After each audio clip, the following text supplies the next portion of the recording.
Hi, my name is Tamara, and you are watching Things Even a Monkey Should Know. Thanks so much for watching again today. As you know, if you've watched some of my other videos, I'm not a professional at this do-it-yourself stuff. I'm just a girl who's figured out that there are a lot of things around the house and out in the yard and on my cars that I can do myself and save myself both time and money, usually. So I hope now you've saved those things too. So today we're going to be doing what should hopefully be a fairly simple task. We're going to be changing out the hose on a washing machine. So let's go do that. So the things that we will need today should hopefully be pretty simple. You're going to need your washing machine with the hoses on it. You're going to need a new washing machine hose, and you can get this at pretty much any home improvement store. Don't let them tell you, if you only need to change out one, don't let them tell you that you have to buy the set of two, because that is not true. They are sold in singles. You just have to search a little bit. You might want to have a little rag hanging around just in case there's a little bit of leakage. You may need a set of pliers or channel locks. Hopefully we won't need these, but depending on how long it's been since your hoses were put on, you may have a little bit of corrosion, and so it may be a little challenging to get that hose off. And then you'll also want to have a bucket of some description to catch any excess water. So you may be asking me why, oh why, would I want to go to the trouble and slight expense of changing the hoses on my washing machine? Well, let me tell you the number one for me. If you have a new washing machine, or even if you don't, if you have rubber hoses, you're just asking for a disaster to happen, because eventually those are going to rot out, or they can split, and they can cause a large flood in your house. And as I have discovered, those kinds of things like to happen while you're gone for a couple of days, so that you find them whenever you get home and they've been spewing water for a while. So that's a really good reason to change out rubber hoses, especially the cheap ones. Well, rubber hoses are cheap. A good stainless steel hose like this, it's braided stainless steel. This ran me about $13, but to save, potentially thousands of dollars worth of water damage, I would say it is very worthwhile. Now, I do have a stainless steel hose on the side that I'm changing today, which I'm changing the cold side, but it's gotten a little bit leaky over time, and it's not like huge leaks, but you know what? Why not change it right now when I can, right? Sometimes also, all that it would require is just changing. You see how this has a rubber gasket in here? Well, these gaskets, they're gonna age and not work as well over time. So sometimes it can just require changing the gasket. But today I'm gonna go ahead and change the whole hose. So my goal is gonna be to not have to move my washer out very far, but I am gonna move it out just a little bit. But as you guys can see, it is totally doable to walk it out. It is not a big deal. Everybody can do it. And if you can't, that is okay too. Whoops, I got stuck there. Just ask somebody to help you to walk it out. So this is a bit of a crazy angle that I'm trying to get you guys in at so you can see, but as always, whenever we're working on something to do with water or electricity, but in this case it's water, you always turn the water off before you do anything, because otherwise what's going to happen? We're going to unscrew this thing here, this hose, and we're going to have water come spewing out. So I just turned it all the way off as far as it'll go. Okay, so I have moved you to the other side. Hopefully you can see.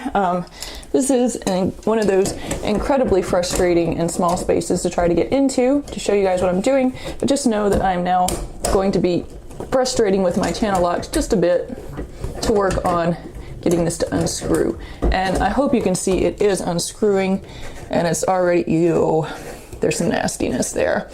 It's already to the hand untight point, and that is very interesting. I hope you can see that. The rubber washer appears to be pretty much gone. So that was the one actually that I would be most concerned about having a hard time getting off, because like I said, they can corrode onto that little spigot there.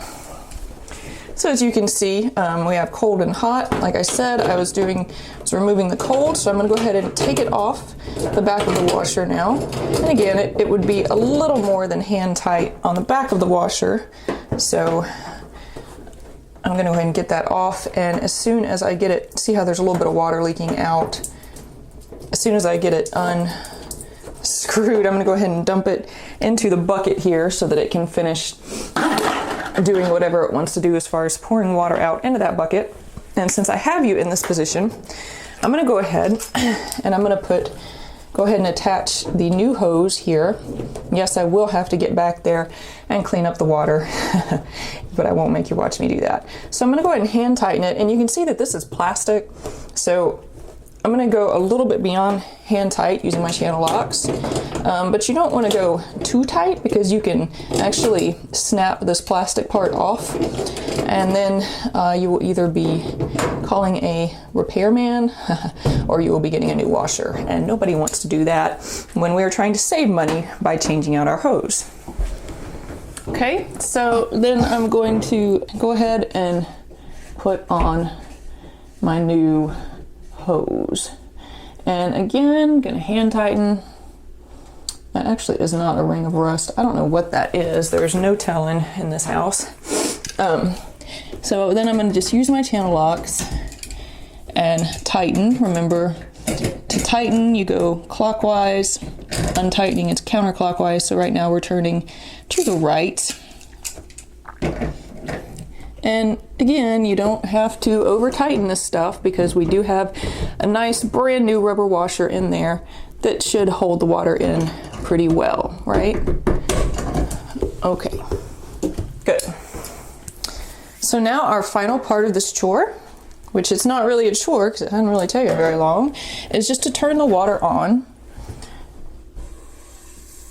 and go ahead and check both of your connections, both on the wall, coming from the wall, and on the back of your washing machine, and just make sure that there's not any leaks.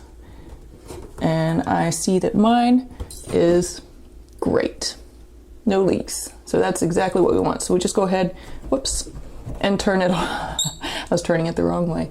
Go ahead and turn it all the way on so that you're now ready to use your washer with a brand new hose. So I got back there and I mopped up that water mess that I made. I should have done better than that. So now the only thing left to finish our job is just to walk our washer back into place. It kind of slides. They do have feet, so they will slide to some degree.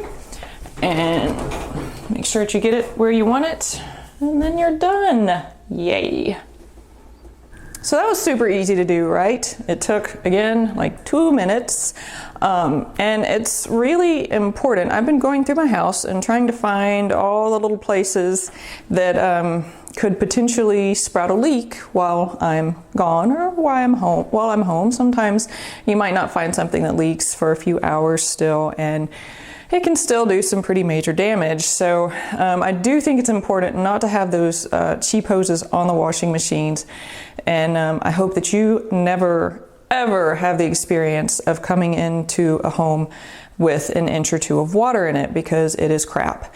So I hope that helped you out and you learned something. Thank you very much for joining me today. If you haven't subscribed already, there's a subscribe button somewhere on that side of the screen. Please go ahead and do that. Thank you so much to everybody who already has subscribed. And I hope you have a wonderful week, and I'll see you again soon.